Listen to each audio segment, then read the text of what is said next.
In this video, I talk about the derivation of the product rule and the quotient rule using limits. I've discussed problem solving using product rule and quotient rule in two other videos.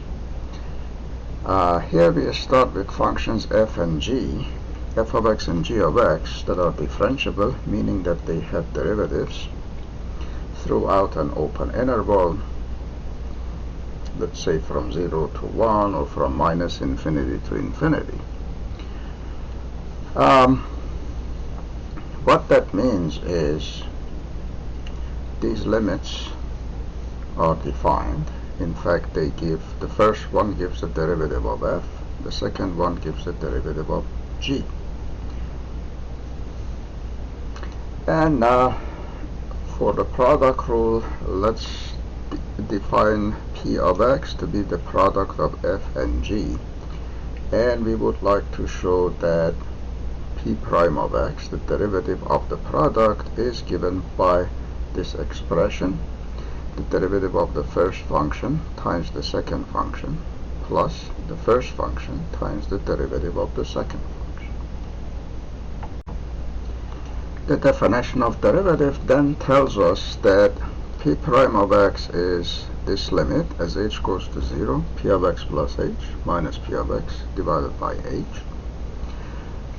Since p of x is the product of f and g, we put x plus h to get p of x plus h here, and that's p of x. Now, this limit does not directly have the limits of f and g, the limits giving the derivatives of f and g, but it sort of contains those limits implicitly, and to bring them out, we use a little trick, add and subtract this particular term right in there. So here it is, subtracting and adding the same term here. That way we won't change the limit here, but we get to do a little bit of algebra that breaks things up nicely. The term g of x plus h is common to the first two terms, so we factor that out. We get this bracket times g of x plus h, and the same idea is true about the factor f of x. We are left with g of x plus h minus g of x. Then we break up the fraction here. The first part is right here, and the second part is right here. The limit distributes over a sum. So after having distributed the limit over the sum, we distribute the limit over the product as well. We get the limit of the first factor times the limit of the second quantity, and the same thing here. In this expression here, limit of f of x as h goes to infinity is f of x, since f of x does not have an h and nothing happens to it. Limit of g of x plus h, let's look at this here, is equal to g of x, because we get g continuous, so as h goes to 0, I get to replace that with 0, and g of x plus 0 is equal to g of x. And this, we can do that because g has a derivative, it is differentiable, and that automatically means that g is continuous, and that way we can put the 0 in for h. and g of x plus h, then taking the limit leaves us with just g of x. And of course we recognize this as f prime of x, and we recognize this as g prime of x. So putting everything in, and we get f prime of x times g of x plus f of x times g prime of x, which then proves the product rule.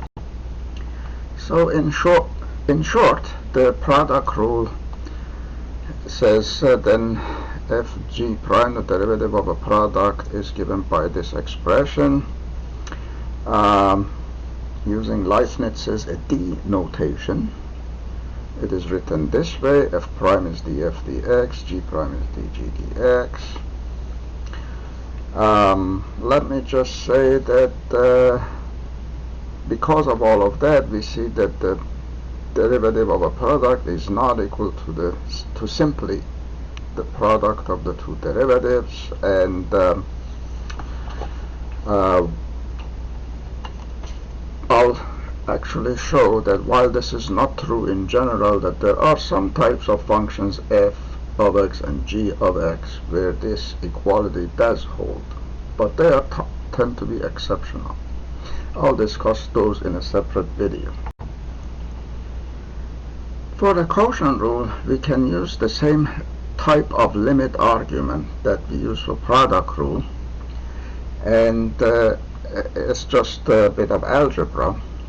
But instead of doing that here, I'll use a shorter argument that actually uses the product rule. So if I call the fraction f of x over g of x q of x for quotient, I want to show or prove the quotient rule, which means that the derivative of the quotient is given by this expression: derivative of top times the bottom minus the top times derivative of the bottom divided by the bottom squared. To do so, I'm going to assume that f, q, and g are all differentiable. That means they have derivatives, and of course that g of x is not 0, so we are not dividing by 0. I mentioned technically that when we use the limiting argument or the limit argument, we don't have to assume that q is also differentiable. We will actually prove that. We only need to assume that f and g are differentiable. But for the short argument that I use without limits, it is necessary to assume that they're all differentiable. Okay, the idea about using the product rule to prove the quotient rule is that first we remove the fraction from this. I multiply both sides by g of x, and I get this.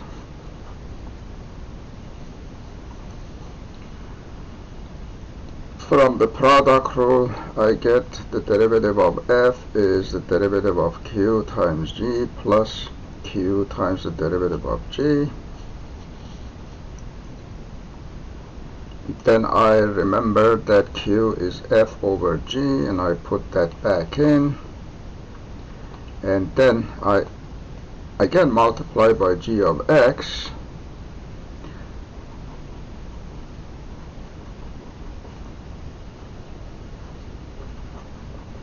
to remove the fraction and get adjust this q prime of x times g of x times g of x is g of x squared, and then canceling g of x, we get just f of x times g prime. And then finally we solve this for q prime of x, take this term over to the other side, we get a negative sign, then we divide by g of x squared,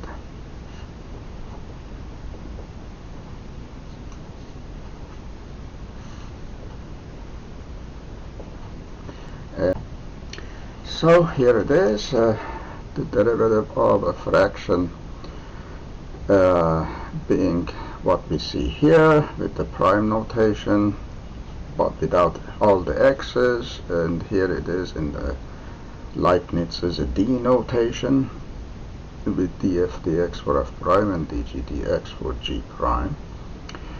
And that is the end of the proof of the quotient rule here. Like I said, to do a complete proof we need to use limits like I did for the product rule, but let's finish up here with this particular shorter version.